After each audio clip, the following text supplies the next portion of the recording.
Hello बच्चों, क्या हाल चाल है। मैं BWC वाला, आपका हम सबका ब्यूटीफुल चैनल BWC वाला ऑफिशियल। क्लास 11th बर्बाद हो गया है। आपके मन में एक सवाल चल रहा है, एक क्वेश्चन चल रहा है कि सर मेरा तो क्लास 11th बर्बाद हो गया है। अब मैं ना तो डॉक्टर बन सकता हूँ, ना इंजीनियर बन सकता हूँ, यानी कि ना मैं नीट की परीक्षा को क्लियर कर पाऊँगा और ना जेई एडवांस, जेई मेंस की जो है परीक्षा को क्लियर कर पाऊंगा।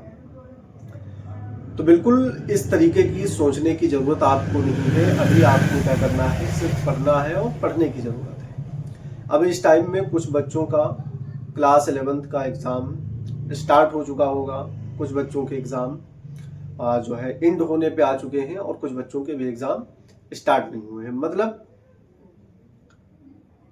हर वो संस्था, चाहे CBSE हो, चाहे बोर्ड हो, किसी भी राज्य का, सब अलग अलग तरीके से अपने अपने एग्ज़ाम करवाते हैं। मैं कहना ये चाहता हूँ कि क्लास 11th आपका बर्बाद नहीं हुआ है।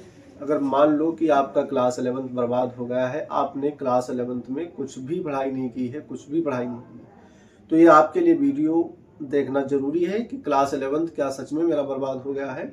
अगर बर्बाद हो गया है तो उसको मैं किस प्रकार से सही करूँगा और क्लास 12th की तैयारी करूँगा। क्लास 12th की तैयारी करने के बाद मैं नीट, जेई के NDA जैसे एग्ज़ाम को क्लियर कैसे कर पाऊँगा। तो इन्हीं कुछ पॉइंट्स के बारे में हम आपसे बात करेंगे।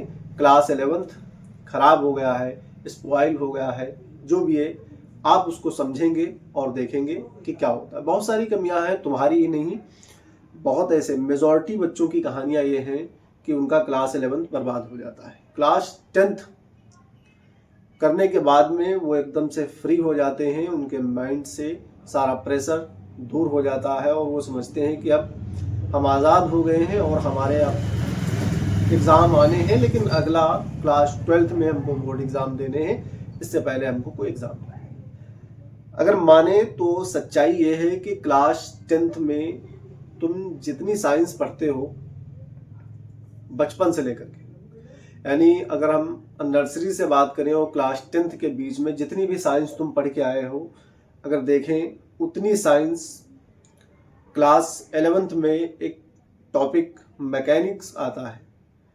मैकेनिक्स वाले टॉपिक में पूरी वो साइंस सिमट जाती है। एक ही टॉपिक के अंदर तुमने जो नर्सरी से लेकर के क्लास 10 तक साइंस जितनी पढ़ी है, वो सारी साइंस एक मैकेनिक्स के टॉपिक में आ जाती है। मैकेनिक्स थोड़ा सा हाई लेवल का चैप्टर है, उसके अंदर काफ़ी चैप्टर हैं, और जो मैकेनिक्स के बारे में बात की जा रही वो तुम समझ सकते हो कि इतना हाई लेवल होता है और यहाँ पर भारी एक जंप होती है। मैं मानता हूँ कि तुम्हारा एग्ज़ाम या क्लास 11th बर्बाद हो गया है, तुमने पढ़ाई नहीं की है, कुछ तो थोड़ी बहुत सी तो पढ़ाई करके रखे होगे। ऐसा तो नहीं है कि बिल्कुल आप क्लास 10th के एग्ज़ाम देने के बाद में, यानी क्लास 10th बोर्ड का एग्ज़ाम दिया, फिर उसके बाद में अपनी बुक्स, अपनी सीट्स, अपने जो पढ़ने का तरीका है उससे बिल्कुल नफरत कर ली, उससे दूरी बना ली, डिस्टेंस बना लिया, अब आप पढ़ते नहीं। बहुत ऐसे बच्चे हैं जो लगातार कंटिन्यू 1 घंटे 2 घंटे टाइम देते रहें, पढ़ते रहें, चाहे उनका क्लास 10th हो, चाहे क्लास 12th हो या क्लास 11th हो। खास करके बच्चों का गैप कहाँ पर होता है, क्लास 11th में। वो समझते हैं कि क्लास 10th का एग्ज़ाम हमारा हो गया है, अब हमारे पे प्रेशर कोई नहीं रह गया है, बस हम छोड़ देते हैं पढ़ाई को, थोड़ा सा चिल कर लेते हैं। और उस चिल के चक्कर में वो नहीं समझ पाते हैं कि क्लास 10th में जितनी साइंस हमने पढ़ी थी, यानी प्राइमरी से लेकर के क्लास 10 तक, वो सिर्फ एक मैकेनिक्स के पार्ट्स में रखी हुई साइंस है। बहुत सारे न्यूमेरिकल्स होते हैं, बहुत सारे उसके अंदर जो है सवाल होते हैं, और बहुत सारी ऐसी थ्योरियाँ होती हैं जो नई नहीं होती हैं, और बहुत ऐसे लॉज भी आते हैं जो मैकेनिक्स के अंदर हमको पढ़ने होते हैं, यानी कि वहाँ पर सिलेबस हाई जंप लेता है। हम आपसे कुछ मुख्य पॉइंट्स के बारे में बात करेंगे कि अक्सर करके ये क्लास 11th में सभी बच्चे, मेजॉरिटी बच्चे क्यों ऐसा करते हैं और उनके साथ क्यों ऐसा महसूस होता है कि हमारा क्लास 11th बर्बाद हो गया है। पढ़ा है फिर भी उनका बर्बाद हो गया है।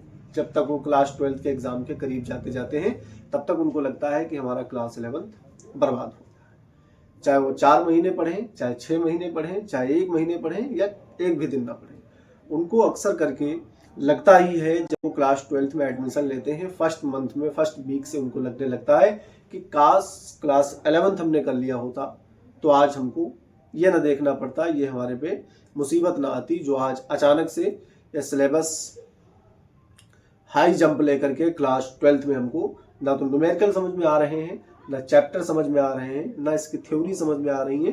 अब हम करें तो क्या करें, इसलिए वो क्या करते हैं, मेरा तो क्लास 11th बिल्कुल बर्बाद हो गया।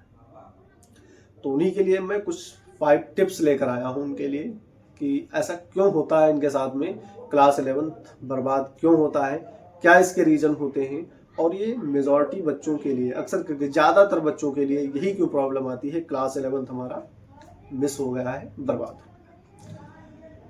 बोर्ड पे देख रहे हैं जो भी लिखा हुआ है, क्लास 11th बर्बाद हो गया है, क्या मैं नीट जेईई एनडीए का एग्ज़ाम निकाल पाऊंगा या नहीं।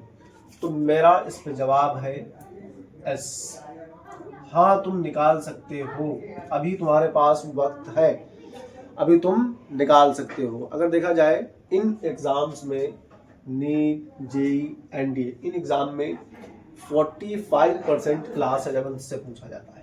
कितना? 45%। यहाँ पे हम एक बॉर्डर लाइन लिखते हैं, यहाँ पर हम लिख देते हैं क्लास 11th और यहाँ पर हम लिख देते हैं क्लास 12th। इसमें पूछा गया है 45% और इधर पूछा जाता है 55%। और एक ये जर्नी होती है और यहाँ पे आप एक जादू करते हैं, और वो जादू तुम नहीं करते हो, बहुत सारे बच्चे करते हैं। पूरे भारत के अंदर नहीं, पूरे वर्ल्ड में हर जगह जादू होता है। जादू कौन सा होता है? कोई नीट क्लियर कर रहा है, कोई जेईई क्लियर कर रहा है, और कोई एनडीए क्लियर कर रहा है। इस प्रकार से अदर और बहुत सारे एग्जाम्स हो सकते हैं, अलग अलग फील्ड हो सकती है, कोई यूपीएससी है, कोई पीसीएस है, अलग अलग प्रकार की संस्थाओं में हर एक बच्चे का जादू होता है। और तुम ही वैसे निकल के जाते हैं, कोई बाहर से नहीं आता है, कोई अवतार लेकर आया है, सभी तुम ही के साथ वाले हैं और तुम्हारे आस पड़ोस के लोग ही एग्जाम को क्लियर करते हैं। जादू की मैं बात करूं तो क्लास 11th में 45% सिलेबस पूछा जाता है और 12th क्लास में 55% पूछा जाता है। अब तुम्हारा जो ये जर्नी है, ये जादू की जर्नी, ये बड़ी टफ है।